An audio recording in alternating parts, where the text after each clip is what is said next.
இது Lightroom Masterclass சீரீஸ்ல 19th video lens correction.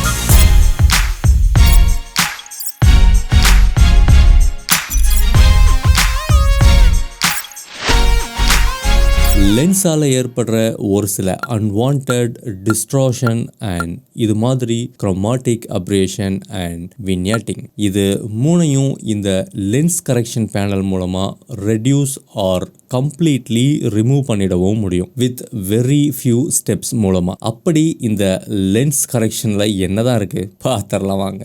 நம்ம யூஸ் பண்ணுற எல்லா லென்ஸ்லையுமே ஒரு சில டிஸ்ட்ராக்ஷன்ஸ் இருக்க தான் செய்யும். இந்த டிஸ்ட்ராக்ஷன்ஸை ரெண்டு டைப்பாக பிரிக்கலாம். இப்போது நீங்கள் பார்த்துக்கிட்டு இருக்க டிஸ்ட்ராக்ஷன் அன்டிஸ்ட்ராக்ஷன், அதாவது எந்த ஒரு டிஸ்ட்ராக்ஷனும் இல்லை அப்படின்னு அர்த்தம். அண்ட் இது பேரல் டிஸ்ட்ராக்ஷன் அண்ட் இது பின் குஷன் டிஸ்ட்ராக்ஷன். ஆல்ரைட், இந்த டிஸ்ட்ராக்ஷன்ஸை அப்புறம் பார்க்கலாம். இந்த லென்ஸ்னால இன்னும் ஒரு சில டிஃபெக்ட்ஸ் ஏற்படும் ஃபார் த இமேஜ். அதில் ஒன்றான chromatic aberration பார்க்கலாம். இப்போது நான் லைட்ரூம் டெவலப் மாடியூலில் இருக்கேன். இதில் லென்ஸ் கரெக்ஷன் அட்ஜஸ்ட்மெண்ட் மாடியூலில் தான் ஒர்க் பண்ண போகிறோம். இதில் ப்ரொஃபைல் அண்ட் மேனுவல் அப்படின்னு ரெண்டு அட்ஜஸ்ட்மெண்ட் டேப்ஸ் இருக்குது. ஆல்ரைட், ஃபர்ஸ்ட் இந்த chromatic aberration பார்க்கலாம். இந்த chromatic aberrationங்கிறது லென்ஸால் ஏற்படுற ஒரு சில colour changes, particularly strong contrast இருக்கிற எட்ஜஸில் இது ஏற்படும். இந்த இமேஜில் ஸ்ட்ராங் கான்ட்ராஸ்ட் அப்படின்னா இந்த இடத்துல இருக்குது, இங்கே இருக்குது. இந்த இமேஜை இன்னுமே கொஞ்சம் ஜூம் பண்ணிக்கிறேன் ஸோ தட் நீங்கள் கிளியராக பார்க்கலாம்.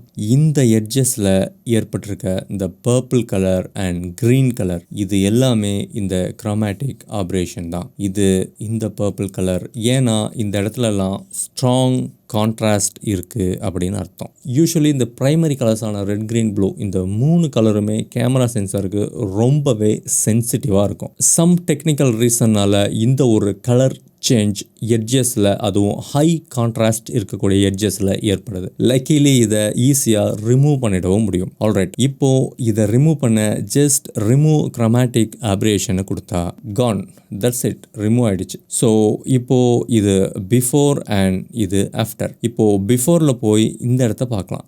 இங்கே க்ரீன் இருக்குது, இங்கே purple, green, again purple with green மாதிரி ஒரு சில கலர்ஸ் இது எல்லாமே ஒரு கிளிக்கில் ரிமூவ் ஆகிடுச்சு. So 1 2 3 is removed. And then இந்த இடத்துலையும் ஒரு சில சேஞ்சஸ் இருந்தது. ஸோ இங்கே இருக்குது 1 2 3 ரிமூவ்ட். ஸோ இந்த பிக்சர்ஸில் எங்கெல்லாம் இந்த கலர் சேஞ்சஸ் இருந்ததோ அது எல்லாமே ரிமூவ் ஆயிடுச்சு. ஆல்ரைட், இன்னொரு இமேஜ், இன்னொரு எக்ஸாம்பிள். இந்த இமேஜும் ஒரு ஹை கான்ட்ராஸ்ட் இருக்கக்கூடிய ஒரு இமேஜ். இந்த இமேஜில் இந்த இலையை சுற்றி chromatic aberrations இருக்குது. அண்ட் தென் இந்த கேரக்டரை சுற்றி இருக்குது. இதை இன்னுமே கொஞ்சம் ஜூம் பண்ணிக்கலாம். ஒரு 300% ஆர் 400% ஜூம் பண்ணிக்கலாம். ஸோ தட் இந்த நேவிகேட்டரில் இருக்க ஜூம் செலக்டர் ரீஜனை யூஸ் பண்ணி இந்த இமேஜை நான் இப்போ நேவிகேட் பண்ணுறேன். ஸோ இங்கே பேண்ட்டில் இருக்குது.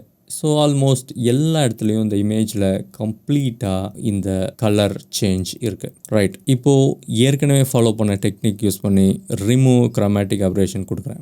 ரிமூவ் chromatic aberration கொடுக்குறேன், பட் எந்த சேஞ்சஸும் இல்லை. இப்போது ரிமூவ் chromatic aberration கொடுத்ததுனால இந்த கலர் இன்னுமே டார்க்கு தான் ஆயிருக்கே தவிர இது ரிமூவ் ஆகலை. இந்த மாதிரி கேசஸில் தான் நமக்கு இந்த மேனுவல் மோட் ஒர்க் ஆகும். இப்போது இதில் ஒரு ஐட்ராப்பர் டூல் இருக்குது, அதாவது ஃப்ரிஞ்ச் கலர் செலக்டர் ஒன்று இருக்குது. இதை எடுத்து இந்த இடத்துல எங்கே அந்த கலர் இருக்கோ அந்த கலரை, எக்ஸாக்ட் கலரை கிளிக் பண்ணால் தட்ஸ் இட், ரிமூவ் ஆகிடும். இஃப் இன் கேஸ் இதை நான் அண்டு கொடுத்துறேன். இஃப் இன் கேஸ் நீங்கள் தப்பாக கலரை கிளிக் பண்ணிட்டீங்க அப்படின்னா எந்த கலரை கிளிக் பண்ணுறீங்களோ அந்த கலரில் இருக்கிற கலரை ஸ்லைட்லி டீசேச்சுரேட் பண்ணிடும். ஸோ எதர் இது கம்ப்ளீட்லி பர்பிளாக தான் இருக்குது அப்படின்னு உங்களுக்கு தெரிஞ்சது அப்படின்னா ஸ்ட்ரெயிட்டாகவே இந்த டூலை யூஸ் பண்ணாமல், ஐட்ராப்பர் டூலை யூஸ் பண்ணாமல் இந்த அமௌண்ட் ஸ்லைடரை ஜஸ்ட் சின்ன ஒரு புஷ் பண்ணிங்கன்னா போதும். தட்ஸ் இட், இப்போது ரிமூவ் ஆகிடுச்சு. இங்கே பாருங்கள், இது பிஃபோர் அண்ட் இது ஆஃப்டர். இப்போது கம்ப்ளீட்டாக ரிமூவ் ஆகிடுச்சு. அண்ட் தென் இங்கே பேண்ட்ஸில் இருக்கிற இதையும் ஸ்லைட்லி இதை இன்க்ரீஸ் பண்ணி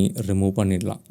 நவ் இப்போது கம்ப்ளீட்லி இந்த எங்கெல்லாம் இந்த chromatic aberration இருந்ததோ அது எல்லாமே ரிமூவ் ஆயிடுச்சு. ஸோ இந்த ஸ்டெப்ஸில் இருந்தது, ஃபார் எக்ஸாம்பிள் இந்த ஸ்டெப்ஸில் இப்போது சுவிட்ச் ஆஃப் பண்ணுறேன். ஸோ இது ஆஃப் அண்ட் ஆன். இந்த இடத்துல பாருங்கள், இந்த லைனில் இங்கேயும் ஒரு ஹை கான்ட்ராஸ்ட் ஷிஃப்ட் இருக்குது. ஸோ தட் இங்கே கலர் சேஞ்ச் இருக்குது. இது பிஃபோர் அண்ட் இது ஆஃப்டர். மற்றபடி இங்கே இருக்க ஸ்லைடர்ஸ் எல்லாமே இஃப் இன் கேஸ் கலர்ஸ் உங்களுக்கு சரியான கலரை இதால் ஐடென்டிஃபை பண்ண முடியல அப்படின்னா இதை ஹியூவும் பண்ணிக்கலாம். இந்த கலர்ஸை ஹியூ பண்ணி அமௌண்ட் ஸ்லைடரை இன்க்ரீஸ் பண்ணி அண்ட் க்ரீனோட ஹியூ பண்ணி. ஸோ இது எல்லாமே related to fixing the fringe, அதாவது இந்த colour change in the edges. அடுத்தது மறுபடியும் இதே இமேஜ்க்கு போகலாம். இதில் அகெயின் ப்ரொஃபைல் கரெக்ஷன், இதில் எனேபிள் ப்ரொஃபைல் கரெக்ஷன் ஒன்று இருக்குது. இந்த எனேபிள் ப்ரொஃபைல் கரெக்ஷன் கொடுத்த உடனே இதில் இருந்த இந்த இமேஜில் இருந்த டிஸ்ட்ராக்ஷன்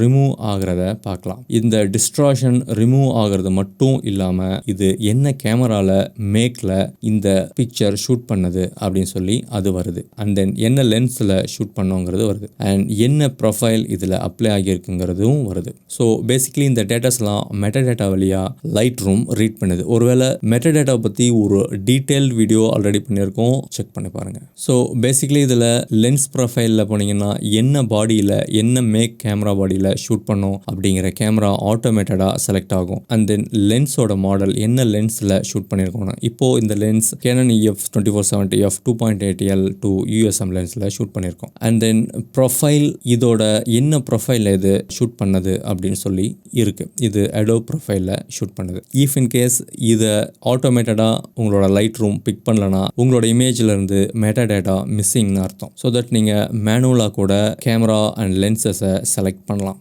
இந்த எனேபிள் ப்ரொஃபைல் கரெக்ஷன் கொடுத்த உடனே ரெண்டு விஷயம் நடந்திருக்கு. ஒன்று, இந்த இமேஜில் இருந்த டிஸ்ட்ராக்ஷன் ரிமூவ் ஆயிடுச்சு அண்ட் ஆஸ் வெல் ஆஸ் சுற்றி இருந்த வின்யாட்டிங்கும் ரிமூவ் ஆயிடுச்சு. ஸோ எனேபிள் ப்ரொஃபைல் கரெக்ஷன் கொடுத்துட்டேன். இப்போது கீழே இருக்கிற இந்த டிஸ்ட்ராக்ஷன் அண்ட் வின்யாட்டிங் இது ரெண்டையும் பார்க்கலாம். இந்த டிஸ்ட்ராக்ஷனுங்கிறது ஃபார் த கிரியேட்டிவ் பர்பஸ் நீங்கள் இந்த டிஸ்ட்ராக்ஷன்ஸை ஈவன் மோர் டிஸ்ட்ராக்ஷன் ஏற்படுத்தலாம், இல்லை டிஸ்ட்ராக்ஷனை குறைக்கலாம். இது கம்ப்ளீட்லி உங்களோட விருப்பம். இதோட டிஃபால்ட் வேல்யூ 100 அண்ட் வின்யாட்டிங்கும் சேம் அதே மாதிரி தான். இப்போது வின்யாட்டிங் உங்களுக்கு வேணும் அப்படின்னா அப்ளை பண்ணலாம், இல்லை வேண்டாம் அப்படின்னா எடுத்துடலாம். இதோட டிஃபால்ட் வேல்யூவும் 100 அண்ட் இந்த வின்யாட்டிங்கை பற்றி ஃபியூச்சர் வீடியோஸில் இன்னும் டீட்டெயில்டாக பார்க்க போகிறோம். ஆல்ரைட், மறுபடியும் இந்த மேனுவலுக்கு வரலாம். இந்த மேனுவலில் இன்கேஸ் நீங்கள் ஃபார் சம் கிரியேட்டிவ் பர்பஸ்க்கு இந்த அளவுக்கு எனக்கு டிஸ்ட்ராக்ஷன் வேணும் அப்படின்னா இந்த டிஸ்ட்ராக்டட் இமேஜை நம்மளால் யூஸ் பண்ண முடியும். பட் இந்த எக்ஸ்ட்ரா இருக்க இந்த லெஃப்ட் ஓவர், அதாவது இந்த ஒயிட் எல்லாம் ரிமூவ் பண்ண இந்த கன்ஸ்டைன்ட் கிராப் கொடுத்தா இது ரிமூவ் பண்ணிடும். அண்ட் அகெயின் இந்த கன்ஸ்டைன்ட் கிராப்பை அன்செக் பண்ணாலும் இது அதே கிராப்ல தான் இருக்கும். ஒருவேளை உங்களுக்கு மறுபடியும் பழைய ஸ்டேட்டுக்கு நீங்கள் போய் அந்த கிராப், அந்த எக்ஸஸாக இருந்த ஒயிட்ஸ் ஏரியாவை பார்க்கணுன்னா இந்த கிராப் டூலில் போய் தான் இதை ரீசெட் பண்ண முடியும். ஸோ அப்போ தான் இந்த எக்ஸஸ் ஒயிட் ஏரியாவெல்லாம் பார்க்க முடியும். இந்த கன்ஸ்டைன் கிராப் கொடுத்ததை இந்த கிராப் டூலில் வந்து தான் ரீசெட் பண்ண முடியும். ஸோ இப்போ நான் கன்ஸ்டைன் கிராப் கொடுத்துட்றேன். ஆல்ரைட், இந்த லென்ஸ் கரெக்ஷனில் பேலன்ஸ் இருக்கிறது இந்த வின்யாட்டிங் தான். இந்த வின்யாட்டிங்கை நம்ம எஃபெக்ட்ஸ் வீடியோவில் இன்டெப்த்தாக டீட்டெயில்டாக பார்க்கலாம். So that's it guys. இந்த லென்ஸ் கரெக்ஷன் பேனல் உங்களுக்கு இன்ட்ரெஸ்டிங்காகவும் இன்ஃபர்மேட்டிவாகவும் இருந்திருக்கும்னு நம்புகிறேன். உண்மையிலே இந்த வீடியோ உங்களுக்கு ஒரு புது விஷயத்தை கற்றுக் கொடுத்துருக்கு அப்படின்னா எஸ் ஐ லேர்ன்ட் நியூ திங்ஸ்னு கமெண்ட்டில் டைப் பண்ணுங்கள் இப்போது உடனே. அண்ட் அப்படியே ஒரு லைக் பட்டனையும் தட்டி விட்டு போங்க. அண்ட் மறுபடியும் உங்களை அடுத்த வீடியோவான ட்ரான்ஸ்ஃபார்மில் மீட் பண்ணுறேன். Until then, be creative and productive. This is Chandru from Focus Studios, signing off.